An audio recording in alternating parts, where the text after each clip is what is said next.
नमस्कार दोस्तों, स्वागत है आपका अपने YouTube channel study with Dhananjay Mishra पर।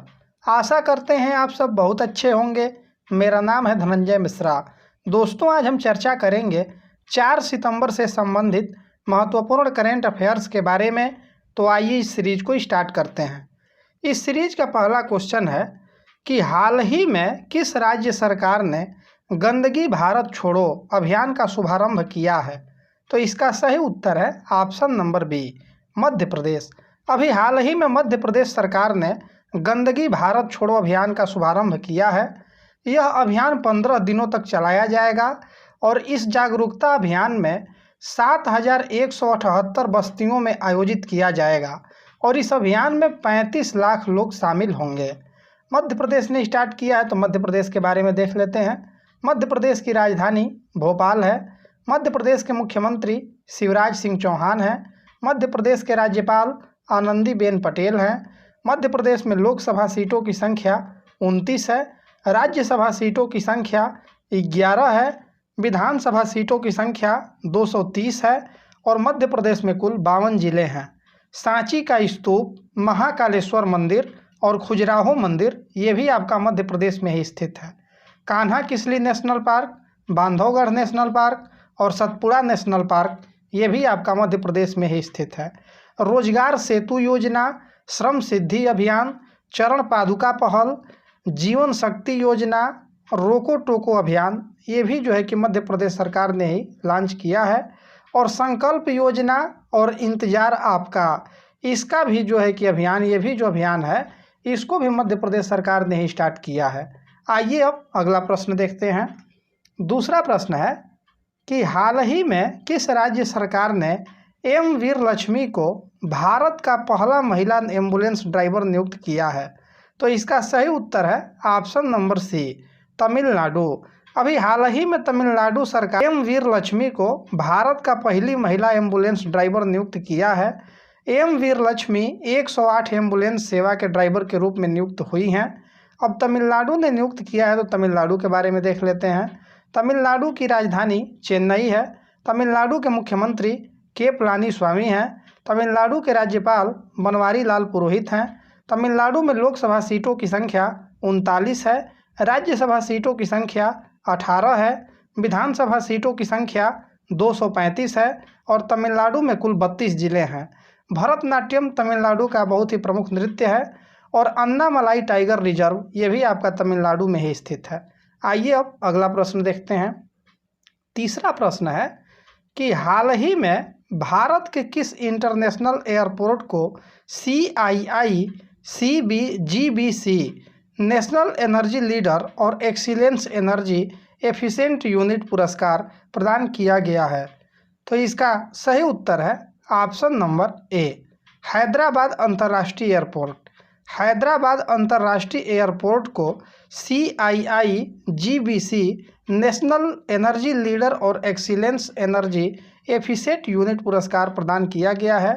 CII का जो फुल फॉर्म होता है कन्फेडरेशन ऑफ इंडियन इंडस्ट्री होता है तथा GBC का जो फुल फॉर्म होता है वो गोदरेज ग्रीन बिजनेस सेंटर होता है। आइए अब अगला प्रश्न देखते हैं। चौथा प्रश्न है कि हाल ही में रेलवे के नए CEO के रूप में किसे नियुक्त किया गया है? तो इसका सही उत्तर है option number A, VK Yadav. VK Yadav को रेलवे के नए CEO के रूप में नियुक्त किया गया है। मंत्रिमंडल की नियुक्ति समिति ने रेलवे बोर्ड के वर्तमान जो चेयरमैन हैं VK यादव, इन्हीं को रेलवे बोर्ड के CEO के रूप में नियुक्ति का मंजूरी प्रदान किया गया है केंद्रीय मंत्रिमंडल के ओर से और वर्तमान में रेल मंत्री पीयूष गोयल हैं। दोस्तों, अगर आप इस वीडियो का PDF प्राप्त करना चाहते हैं तो डिस्क्रिप्शन में दिए गए टेलीग्राम के लिंक पर क्लिक करके आप टेलीग्राम ग्रुप को ज्वाइन कर सकते हैं या टेलीग्राम पर study with Dhananjay Mishra search करके भी आप इस ग्रुप को ज्वाइन कर सकते हैं। टेलीग्राम पर प्रत्येक दिन पूर्व की परीक्षाओं में पूछे गए प्रश्नों को क्विज के रूप में सॉल्व कराया जाता है, तो आप टेलीग्राम ग्रुप को ज्वाइन करके और क्विज को सॉल्व करके अपनी तैयारी को नई दिशा दे सकते हैं। दोस्तों, अगर आप चैनल पर नए हैं तो चैनल को सब्सक्राइब कर लीजिए तथा बेल आइकन को अवश्य दबा लीजिएगा। आइए अब अगला प्रश्न देखते हैं। पांचवा प्रश्न है कि हाल ही में किसने पूरे देश के लिए ग्रीन ट्रम अहेड मार्केट का शुभारंभ किया है?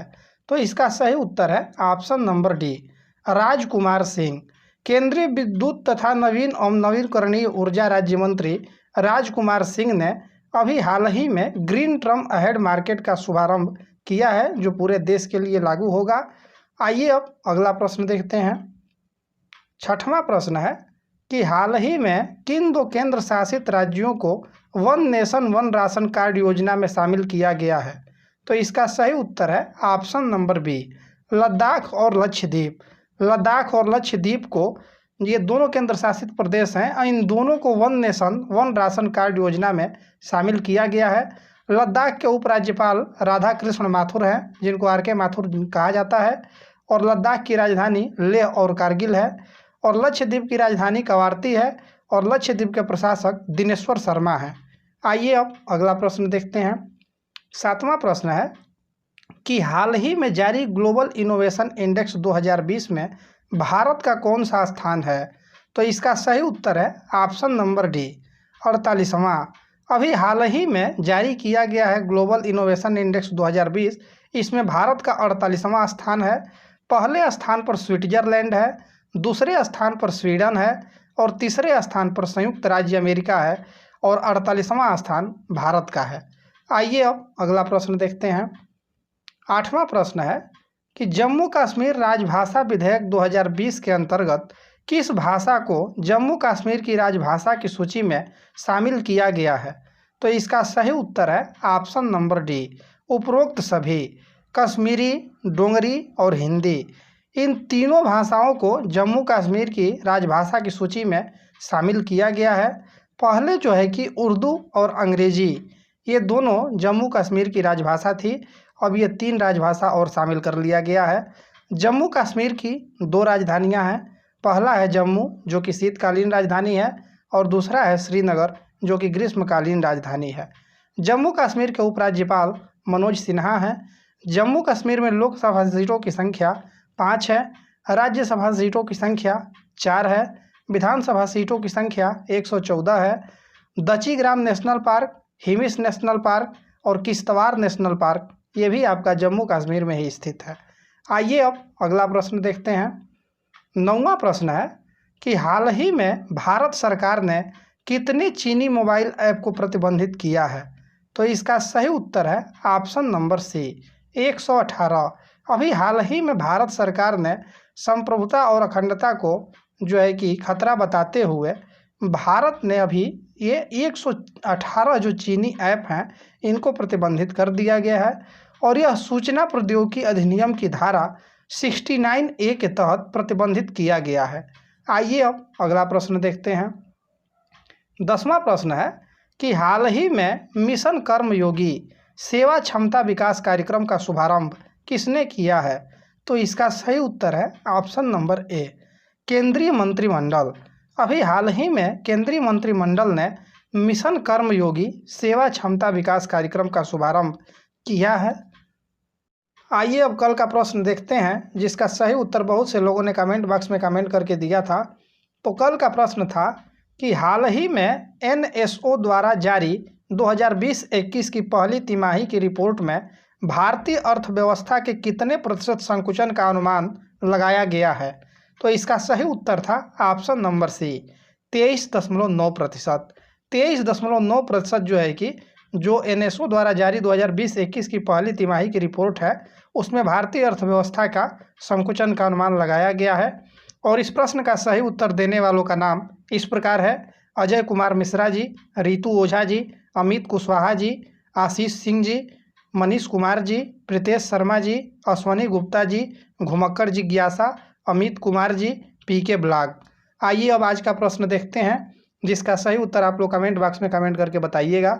तो आज का प्रश्न है कि हाल ही में एक भारत श्रेष्ठ भारत कार्यक्रम के तहत किन 2 राज्यों को जोड़ा गया है?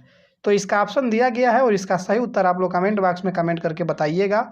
दोस्तों, अगर ये वीडियो आपको अच्छा लगा हो तो इस वीडियो को जरूर लाइक कीजिएगा तथा दोस्तों में शेयर कीजिएगा। उम्मीद करते हैं मेरे द्वारा दी गई जानकारी आपको आसानी से समझ में आई होगी, किसी प्रकार के कठिनाइयों का सामना नहीं करना पड़ा होगा। ऐसे ही वीडियो प्राप्त करने के लिए इस चैनल को सब्सक्राइब कर लीजिए तथा बेल आइकन को अवश्य दबा लीजिएगा। ताकि मेरे द्वारा दी गई जितनी भी वीडियो की अपडेट है वो आप तक सही समय पर आसानी से पहुंचता रहे। आज के लिए इतना ही, दीजिए इजाज़त। मिलते हैं अगले वीडियो के साथ, तब तक के लिए धन्यवाद।